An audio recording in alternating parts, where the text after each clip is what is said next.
It's not just about giving a man a fish. It's about teaching a man to fish. And once the man knows how to fish, he has an unspoken aura. Something changes about him that makes that money much more valuable. Detectable. And it's detectable. Being a rich dork who just found some money on a crypto pump is not a life worth living. You need to make that money, because as you make that money, you learn everything about negotiation, networking. You learn everything about stress and hard work and determination. And it is those things that is going to change your soul and forge you into a man which is respected by your peers and also respected by the females that you're trying to attract.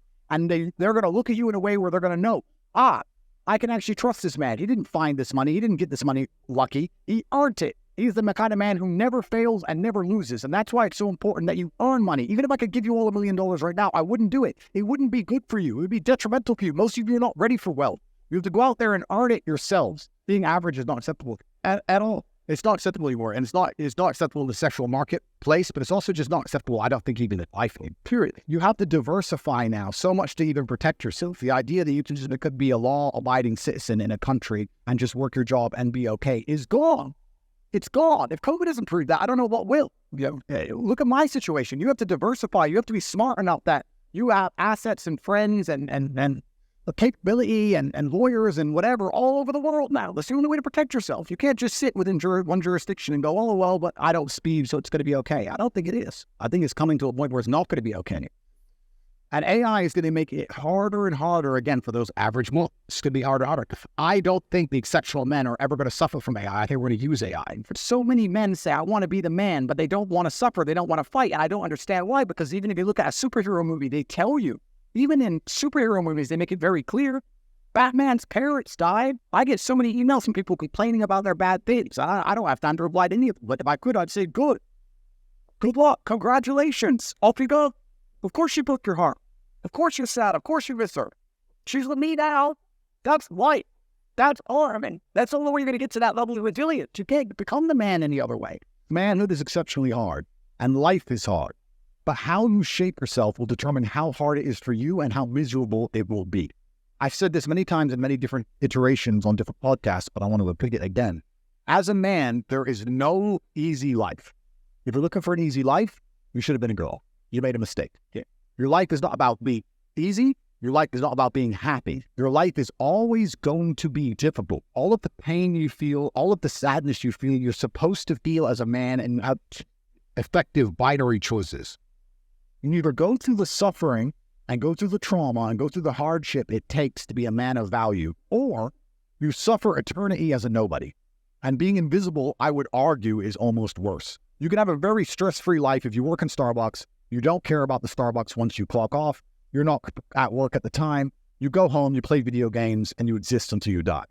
That's stress-free, but you have to suffer being a nobody. Alternatively, you can go out there into the world, try and implement your mark on the world, work hard, try to get rich, more money, more problems.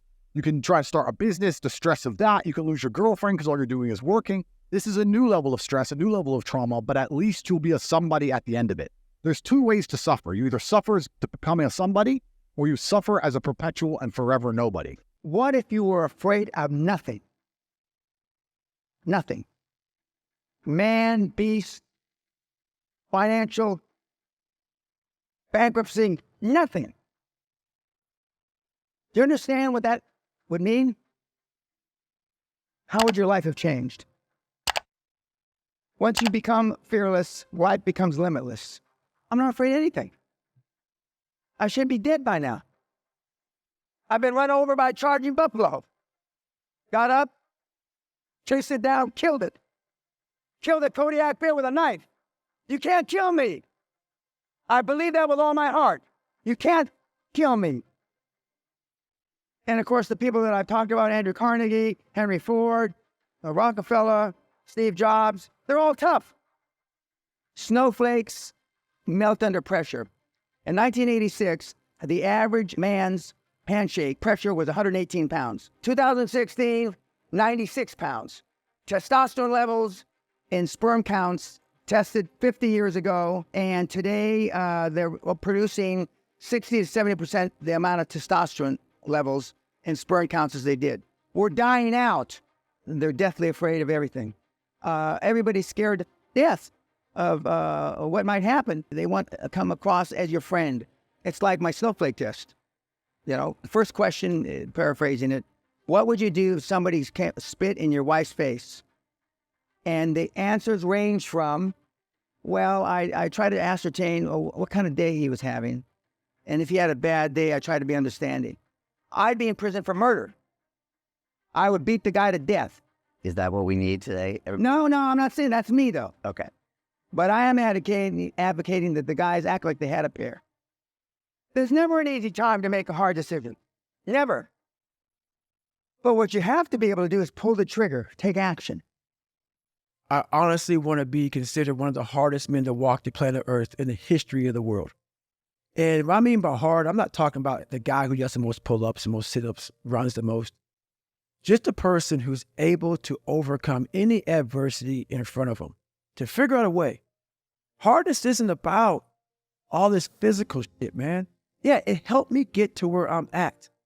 But all I was doing in the whole process, the process wasn't to be ripped. It wasn't to walk around with my shirt off. That wasn't it. I knew through the physical challenges, through the physical suffering, my mind was getting stronger. I was literally doing that for a reason. I had a weak mind. All the rest just happened to come with it. I was trying to strengthen the mind to handle all the judgment that's passed on me, perceived and not. Sometimes you make it up in your own head. I just want to be able to handle all of that. Everything. Physical, mental. Like an old school barbarian, an old school guy that's like, God, dog, man, nothing can hurt the guy, which is why the book is titled, Can't Hurt Me. I want people to have that mantra in their life. Take that with you. And if you believe that and you work towards that, callous in your mind, strengthen yourself, Can't Hurt Me is strong. In any situation, like when I was in Buzz, they beat the shit out of you. I'd be the first one to give and say, can't hurt me, motherfucker. And they were beating the hell out of me. But you say that enough to you. False motivation becomes real motivation after a while. Self-esteem was built at a young age. I had 0. So that's why that discipline for me was so important. It takes nothing to be a loser. And that's why I hold most people to a higher standard, because I know how little it takes, little ability. Like you need no talent, you need no greatness inside of you, and you can still be a bad motherfucker. I was going through Navy SEAL training. There's one thing I told myself. I wanted to quit every single day. But many dreams die while suffering. And many of us out here have suffered. And when you're suffering, I'm not talking about just physically. I'm talking about emotionally, spiritually. It could be a relationship. When you're suffering, you give up on the very things that you wanted the most. When I was going through pararescue, I wanted to be a pararescueman so bad. But that water haunted me. So when the suffering got too much, my dream died. And pretty much I almost died with it. If I didn't find Navy SEALs and getting past that hump and overcoming my demons and facing my demons every day, I would have never been up here today. You can't outrun your demons. They'll always know where you're hiding. Trust me at that. And I'm going to end with this. Don't stop when you're tired. Stop when you're done.